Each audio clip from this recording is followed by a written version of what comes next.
Welcome to the next episode of Kangaroos the Podcast. We provide incredibly local content for our incredible local realtors. But today, Rachel? I have a question of the day for you before we get started. What was the first car that was ever yours? Not the first car you ever drove, but that was your car. Okay, so when I was 14, I started my first business and was in the lawn care business, and I needed a truck to haul all of our equipment around, and my dad bought it for me, knowing that it would be mine. But it was a 1971 bright orange Chevy C10, and it was a wonderful truck. I miss that truck. And what's fun now is that you drive around the Nashville area and you see a bunch of these C10s still running around. And I usually at Home Depot or Lowe's, wherever I'm at today, and I will talk to every single one of them. I'm like, "What year is your C10?" Because I had one, and they're like, "Oh, is it 72 or whatever?" And I'm like, "Oh, I had a 71," and without doubt, everybody's like, "Oh, 71 was the year. That was the year." And I have no clue. Especially at the time, I had no clue that 71 was the sought after Chevy C10 year. Lucky I don't know that I even know what that is, but that sounds really cool. Just a big metal box of a truck is what it was. My buddy now has a 68, and it's very pretty. But I digress. What was your first car? I had a Jeep Grand Cherokee. It was my first car. Yeah.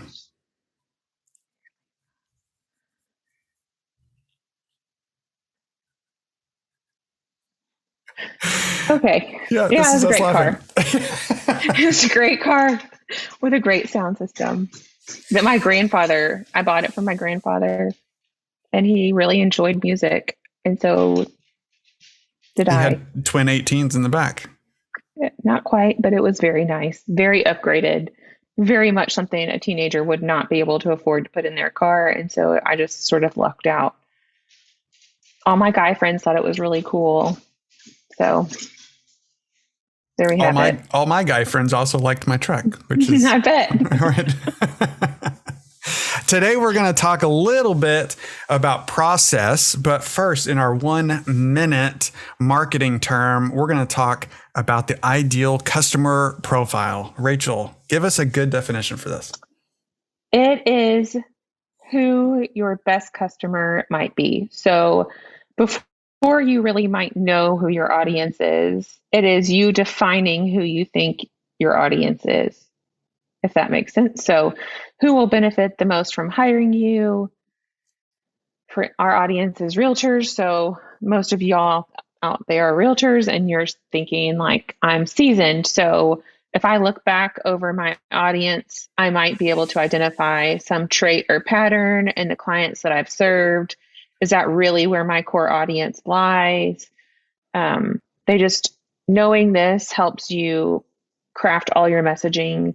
It helps you know how to present yourself to a certain group of customers and where to go to do that. Yeah. So for instance, the ideal customer profile for the Kangaroos podcast is a realtor. We're going to talk a lot about realty. But it's also somebody that spends a little bit of time in their car. And so we've crafted these podcasts to all be around 20 minutes because that's how long it takes for you to drive from location to location. And you're eager to learn things, right? And so those are the ideal customer profile ideas that we may have for this podcast. Right. But today... Today. We covered that. And we've covered that sort of a little bit in episode 1. So we talk a lot about audience and ask a lot of questions about how to get to that conclusion. So listen to that episode if you want to think about that more, just as a shameless plug. But today we're talking about love language for Andrew, which is process. I do love process. You do love process. Do we really need one? But if you had to define it. The process is how work gets done. What are the steps needed to accomplish the task? That is the process. I think that need to have a simple enough process to where it's memorable, and memorable processes then are executable. So everything starts with just making it simple. That's good. I have a question related to podcast. Process. Are we creatures of habit? Yeah, 100% we are. We are routine driven people. We want to have things be replicatable. We want things to be easy to understand. And so once we've done it once, we want to do it that way again. Now, where is there room for spontaneity or discovery or creativity? Like, there's still a process in creativity. Stephen King talks about how he only writes when he's inspired, but he's luckily inspired every morning at 8 a.m., And so like, no, you just got to put your reps in, and you can spur on your creativity through process. I told my sister long ago that you have to plan to be spontaneous. At least I do. I have to plan to be spontaneous. So I'm very order driven, but I will carve out hours of the day to be like, I have intentionally put nothing in this spot so that I can do whatever I want. Right. And so I'm still planning. Part of my process is to be spontaneous. So it's not an oxymoron to say that there's time for spontaneity. All of our Enneagram 4 friends are just totally cringing right now. I love my Enneagram 4 friends. They're cringing that we say that you have to plan creative time. You sure can. Absolutely. How many books have you and I read combined about the importance of process? What do you think? Oh gosh, all of them? Yeah, I think that's really true. Yeah, so many business books harp on process. The importance of process is at the bottom of everything that is good. It is the foundation of every good company. Starts with a good process. Agreed. So in that same vein, why is it important? Yeah, so it helps define what we do. So the work that we do, the work that your team members do, the work that your office does, all is defined by process. So if we were to talk just about Kangaroos here, when we very first started this, it's a division of labor. So if work has to get done, if we have an end goal in mind, then you have to have steps in order to get to it. And so the best way for us to accomplish that work was to divide the work and conquer it. So we had step-by-step things that needed to get done, and we very quickly said, Rachel, you're going to handle that. I'm going to handle this. And we're going to delegate other things out to other people.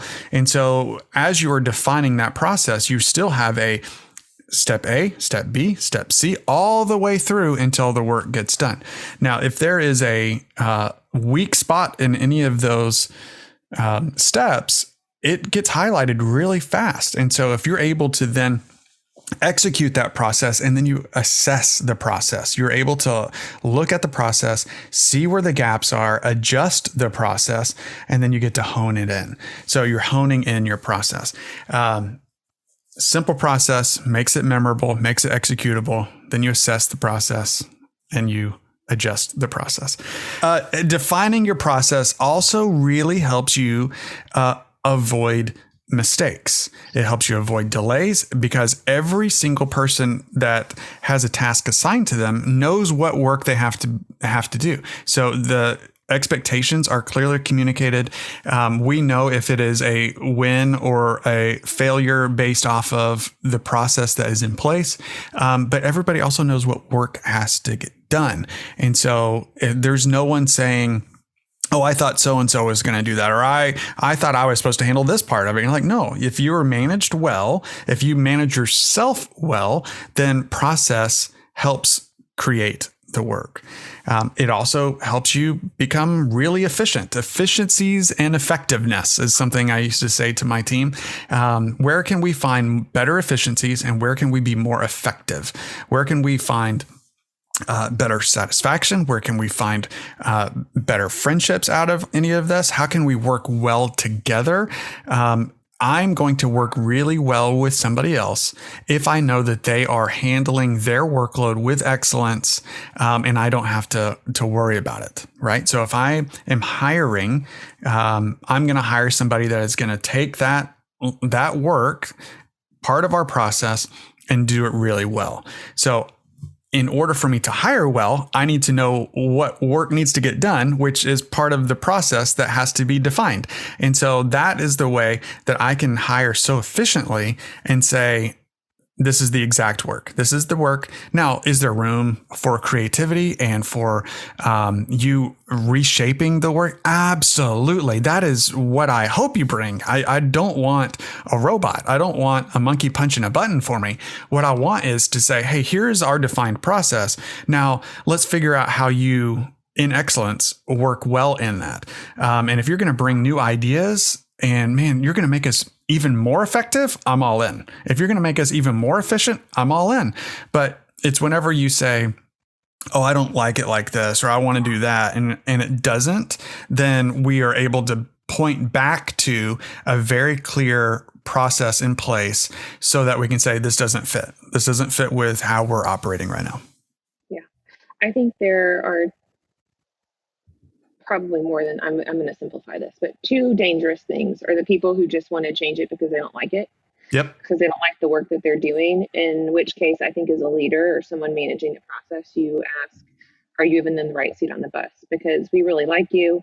If I've hired you, that means there's something that I found you to be really great at if you're on the team. And let's find where you fit into this a little bit better. But then there's also the danger of, we do this because it's always been done this way, which may be my biggest nemesis. I think things can always be improved. So you do want people that are going to question. So it's not the question that's wrong. It might be the motivation behind it.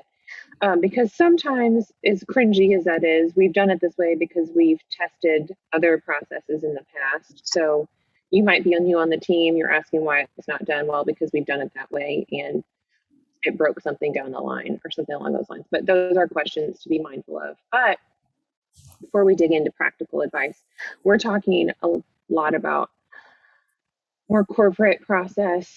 I guess you and I have both worked with really large organizations where you live and die by process, or you really die by the lack of process, maybe is a better way to put it. And then we have worked with smaller teams or managed our own smaller teams where we really value establishing those processes and seeing success because of that. And one of the reasons anyway is because you have some of that defined. But practically, for a lot of our realtor teams, you might have processes that are defined within your brokerage. For instance, you might have processes defined with your lenders or with your home inspection partners or whoever. You might have a way you like to operate. But there are processes that you establish within your everyday life, so that are more individualistic. So I might have a very specific process to how I go about each day. And I do because I have children. And I feel like if we don't have those, our world falls apart pretty quickly. Everyone needs to be able to rely on where mom's going to be when, what she's going to do for me when I wake up in the morning, and how I'm going to get to school and back and all those things. But with even within our work days, I know that you and I have a cadence of communication that we've sort of defined as our process. But as a realtor, especially within the vein of what Kangaroost is asking you to think about, I think it can get overwhelming with knowing that I am almost like my own little company as a realtor. I'm my own business. I might have a broker that helps me with certain things, but really it's up to me to figure out how to use all those tools and make it work for myself. So with Kangaroost, like I said, we're asking you to incorporate a really strong social media strategy into your everyday. And at first, when you first hear that, that feels pretty overwhelming because you know that you're running 100 miles an hour. And you're like, how am I going to fit in that and do it really well? But the reality is it's a mode of communication now with potential clients or past clients. And you have to find time for it. That's just the way the world is moving. So how do you do that? And I think that's how we can talk about practically, how do we build process into our day? Yeah, practical advice on how to even just establish a process. We're all doing something. We're all doing a process. It's just we may not know what it is. And so the very first thing I would do is take a week. You get 1 week, just write down everything. You don't have to be super specific. Just write down what you did. So as you're doing things like I am in the car, I commute for an hour. I then am at work for 4 hours, and then I get an hour for lunch. Like, just write it down, because at that point you'll be able to go, okay, where are some inefficiencies? First off, do I even like how the week went? Do I like it? And start there. If you don't like it, man, something's got to change. And so find those inefficiencies, find the efficiencies. What am I doing really well? And then be able to tweak these things. You're like, okay, I can carve out a little 15 minutes here to do X, Y, or Z. I can carve out an hour here to lean into social media. So we have 168 hours in each week. And my guess is that right now, as many times as I've done this idea right here, no one has been able to regurgitate what all they do in 168 hours in the week. So, okay, I work for 40 hours a week. I sleep for, let's say, 56 hours a week. I eat for 21 hours out of the week. Like, you add it all up, and I promise you will never get to 168 because there are downtimes that we don't account for. Those are times that we can be more efficient. We could be. Now, I'm all for rest and relaxation and watching Netflix. But at the same time, if our job is to be the best we can be, wouldn't it be worth spending 15 minutes extra on something else? And so as we are looking at our processes of our life, there are definitely some things that probably ought to change. I am a guy that loves to break things just to see if I can make them a little bit better. And I might not. There are plenty of times when I have walked into a process, tried to break something, and realized, man, okay, that actually was a pretty efficient way of doing it. Let's go back. Let's go back to the way it was. There's nothing wrong with proving that we were right? And so take a look at your process. And my guys get a little bit frustrated with me over time, but about every 12 to 18 months, I'm like, okay, here it is. Like, is this still the most effective way for us to do the work? And by and large, we've always tweaked a little bit. We've tweaked a little bit, but our big swaths have stayed the same. So define your process. It doesn't have to be super specific. Make it as simple as possible. Make it easy to remember, because then it becomes easy to execute. Yeah.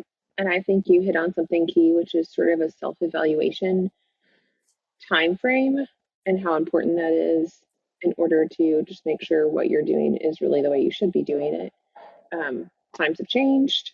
Like, even I think what I would have said looks like a great day pre-COVID, it's totally different now. The world totally different, flipped upside down, and my life does not look as most people's, I think, don't look anything remotely the same.